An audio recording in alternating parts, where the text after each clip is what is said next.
Hello everyone. In this video, I will talk about how I applied the book Rework in my life and how you can apply it in your journey too.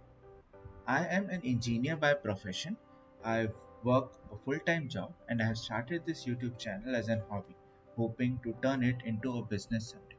So I'm applying this book in three aspects. Number one, points that I can apply in a full-time job.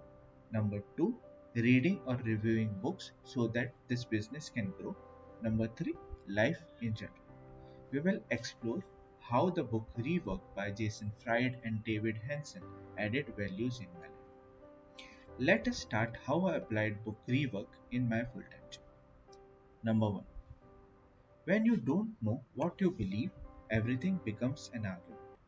Everything is debatable. So, in my job, I try to get the full picture before making any changes. Otherwise, I will just move in circles arguing about the request gathering. Number two, when things aren't working, the natural reaction is to throw more resources at them, more manpower, more money, more time. But the best way the book suggests to deal with it is to cut. The project won't suffer and you will save more resources. So, if I get stuck on an coding issue, I don't get anxious. I stay calm and try to solve it logically instead of creating havoc across different teams. Number 3. Problem starts when you have extra people in your team. Work get fabricated just to fill their position. In the future, if I have a leadership role, I will try to keep my team as small as possible so that real work gets done. This doesn't mean I will enforce strict working hours. If the work is done correctly and quickly, the team is free to do whatever they want. Number 4. People are creatures of habits. They will always react negatively to change. When you change something and some people don't like it, it doesn't mean you should revert back to the old version. Take a breath.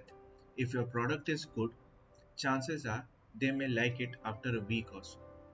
Number 5. Culture in a company is not built through fun Friday activities. It is built through consistent behavior. If you reward trust, trust becomes the company culture. So I have to set the culture by rewarding what should be rewarded and what is right. And lastly, speak in a jargon free language. It will sound like me instead of a robot tone. Now let us move on to the points that I have applied for reviewing book as a business. Number 1. The only thing you learn from mistakes is not to make them again. But if something succeeds, we can double down on it. So for me, if certain type of video or YouTube short works, I can improve in that direction. Number 2. When you truly want something, you make time for it regardless of obligations.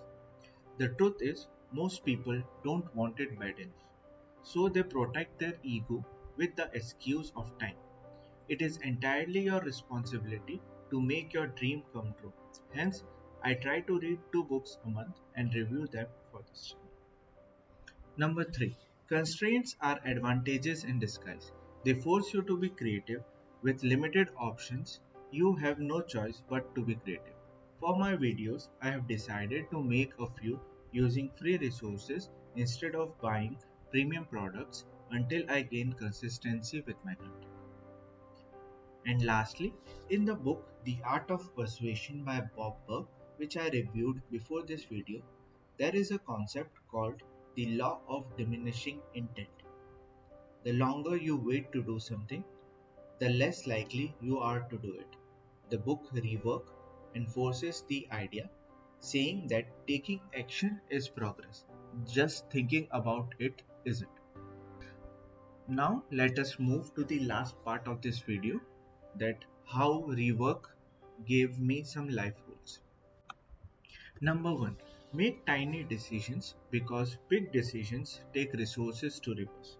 If you make small decisions and they turn out to be wrong, they will cause less harm compared to making one big wrong decision. Number 2. Saying no.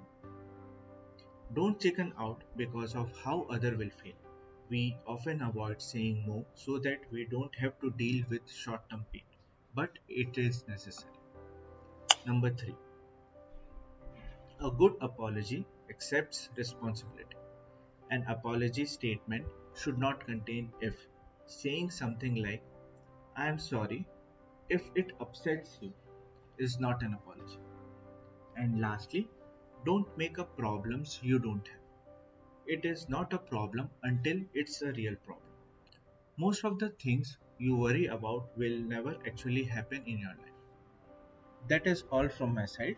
If you want to read this book, the Amazon link is in the description. You can go and download it from there. Thank you for watching this video. Keep learning and keep working.